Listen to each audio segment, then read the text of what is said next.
President Donald Trump's attacks on the press contravene U.S. obligations to respect international human rights law, United Nations rapporteurs for freedom of expression said on Thursday. David Kaye and Edison Lanza, who hold the UN rapporteur posts with the Inter-American Commission on Human Rights, issued a joint statement criticizing Trump for attacking the media. These attacks run counter to the country's obligations to respect press freedom and international human rights law, they said, according to Reuters.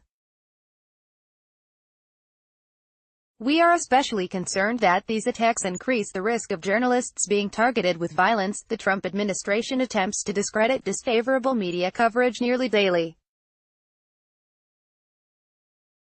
The president has also repeatedly called U.S.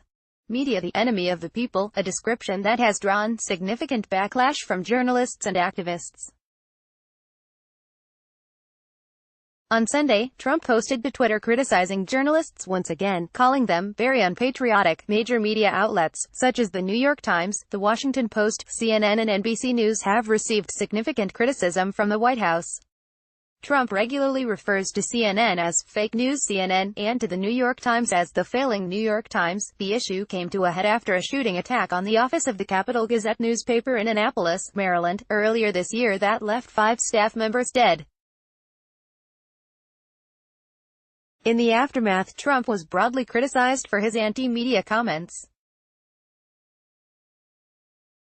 Although the president said the attack filled our hearts with grief, the newspaper released a letter referencing his attacks on the press, saying the staff won't forget being called an enemy of the people. Keep up with this story and more by subscribing now. In a meeting with Trump on July 20, the publisher of The New York Times, A.G. Sulzberger, also warned the president that his constant attacks are divisive. I told the president directly that I thought that his language was not just divisive but increasingly dangerous, the publisher said in a statement. I warned that this inflammatory language is contributing to a rise in threats against journalists and will lead to violence, the UN rapporteurs warned Thursday that attacks from the White House are strategic, designed to undermine confidence in reporting and raise doubts about verifiable facts, according to The Guardian.